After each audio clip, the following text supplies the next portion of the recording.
Ramon TV, habari na burudani kiganjani mwako. Geleni kwanza kwa kupata ushindi. So, nashukuru Mungu kwa sababu ya mambo yanafanyika kwenye uwanja wangu Temeke. Mimi kama mwenyekiti wa tawi la Kurasini nashukuru Mungu chini ya udhamini wa Engineer Elisi, SportsPesa, Mzee Saidi Balesa kwa matangazo. Umenelewa, kuna haya, kuna SportsPesa. Kwa kweli tangu ameingia GSM Yanga kumekuwa kama na nyota imeng'aa ya jaha. Mambo yanaendelea tu kutuletea huyu kijana Engineer Ellis, kumweka pale basi kama amekuwa kama malaika kwenye Yanga. Kila anachoomba kinakuwa, kila anachoomba kinakuwa. Kwa hiyo mpira ni pesa. Tangu amekuja Engineer Ellis na bosi wake Garibu katika Yanga, kwa kweli imekuwa mambo mwendo mdundo. Mwenyekiti, umeitazama timu yako leo hii kwa jinsi ambavyo imecheza licha kuwa mmefudhu makundi. Unadhani kuna uwezekano wa kutoboa kwenye hatua ya makundi kwa kikosi ulichokiona kwenda robo finali? Sawa, tatizo kilichokuwa kocha aliondoka, yeye ni mkufunzi wa makocha. Yeye ni mkufunzi wa makocha, sio kocha wa kukaa kwenye benchi. Kwa hiyo ndio maana alikuwa hata first 11 hana, ambayo ile timu ya Yanga mtu yote ukimpa anaipanga. Kwa hiyo tulimchukua mtu mwenye vision kubwa sana. Yeye ni mkufunzi wa makocha, sio kocha. Umenelewa vizuri? Kwa hiyo tulienda mbali sana. Kwa hiyo unyonge wa kocha wetu ndio uliotuumbisha hata mechi ya kule ikawa ngumu.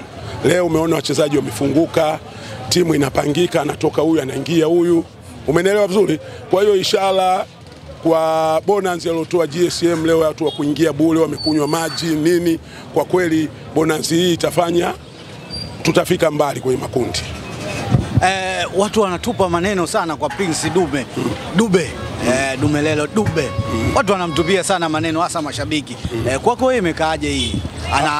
Bado ana hadhi ya kuendelea kutumikia Yanga au na wewe una kasoro? Uzuri wa Engineer anajua kupointi wachezaji. Hamna mchezaji aliyeleta kutoka nje akawa kwetu tumelamba garasa, tunalamba dume tu. Kwa hiyo maneno ya watu kusema huwezi kuwaziwia, maneno hata kwenye kanga yapo, na hata kanga zina mafumbo. Umenelewa vizuri? Kwa hiyo kitu cha kawaida. Sisi tunashukuru, tunamwombea Mungu Engineer wetu Ellis Saidi na Garibu Muhammad, mambo yaendelee vizuri, tuende hivi mdundo bin mdundo, kwa sababu tulikaa miaka 4 bila kuchukua kombe kwa sababu ya ziki. Tunachangishana bakuli, tunamchangia Ajibu, unakumbuka wakati wa Mshindo Msolo. Sasa tangu kaingia GSM na mtu wake Engineer, Yanga imekuwa kama malaika fulani ameshuka kutoka kwa Mungu. Sawa, tumalize na usajili. Umesema kwamba mjawahi kulamba garasa. Lakini mpaka sasa bado hatujaona wale wachezaji wakionyesha yale makeke kweli.